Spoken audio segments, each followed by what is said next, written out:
মা তার ছেলেকে বলতেছে, জানিস খোকা, কয়েকদিন ধরে আমার পাটা খুব ফুলেছে, অনেক ব্যথাও করতেছে। পাশের বাসার ভাবি বলল কিডনিতে সমস্যা হলে নাকি এরকম হয়। তোর বাবা তো অনেক ব্যস্ত মানুষ, চল না খোকা, তোকে নিয়ে একটু ডাক্তারের কাছে যাই। তখন ছেলে বলল, মা যে কি বলো, এসব কিছুই না, বেশি বেশি হাঁটাহাঁটি করো, এমনিতেই ঠিক হয়ে যাবে। আর আমার সময়টাই বা কই বলো, সারাদিন ক্লাস করে এসে কি আর শরীরে এনার্জি থাকে? এদিকে ছেলেটার গার্লফ্রেন্ড ছেলেটাকে বলল, আজ না কথা বলতে একদম ইচ্ছা করতেছে না, শরীরটা অনেক ম্যাজম্যাজ করতেছে। তখন ছেলে বলল, কি বলো, কখন থেকে ওষুধ খাইছো, আমাকে জানাওনি কেন?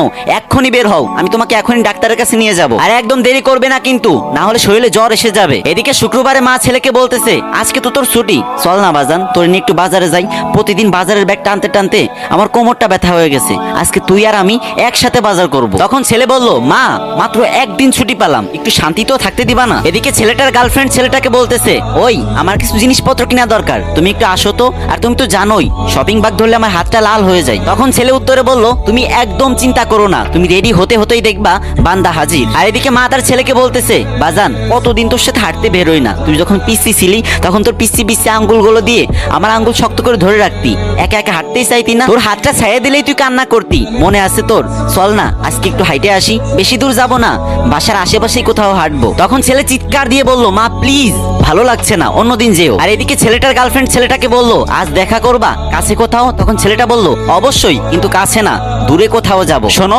আজকে তোমার হাতটা ধরে পুরা শহর ঘুরবো আর বাদাম খাবো। মা ছেলের বাবাকে না জানিয়ে ছেলের জন্য গোপনে কষ্ট করে টাকা পাঠায়, আর ছেলে সেসব টাকা পেয়ে ছুটিয়ে প্রেম করে, তার গার্লফ্রেন্ডকে বেশি বেশি শপিং করে দেয়। এদিকে মা 3 মাস ধরে একটি ছিঁড়া জুতা পরে আছে। ছেলেটা ফেসবুক চালাচ্ছিল, হঠাৎ করে সে দেখতে পেল তার বন্ধুরা মাকে নিয়ে পোস্ট করতেছে। তখন সে এক মুহূর্ত দেরি না করে তুফানের বেগে কিবোর্ড চালিয়ে লেখলো, আজ মা দিবস, পৃথিবীর সমস্ত মাকে আমার সালাম। অথচ পাশের রুমে শুয়ে তার মা জ্বরে কাতরাচ্ছে আর বলতেছে, খোকা একটু পানি এনে দিবি? তখন ছেলেটি চেঁচিয়ে উঠলো আর বলল, উফ আম্মু, তুমি নিজে নিয়ে খেতে পারো না? আমি ব্যস্ত এখন, আমি বাস্তব কথা বলতে ভালোবাসি ভাই, তাই এই ভিডিওর মাধ্যমে সমাজের কিছু বাস্তব চিত্র তুলে ধরলাম। আর যারা যারা মাকে আবেগ দিয়ে নয় মন থেকে ভালোবাসেন, তারা তারা আজকে আমার কমেন্ট বক্সে গিয়ে টাইপ করবেন, লাভ ইউ মা, যদি হাতে কয়েক সেকেন্ড সময় থাকে, না হলে লেখার দরকার নেই।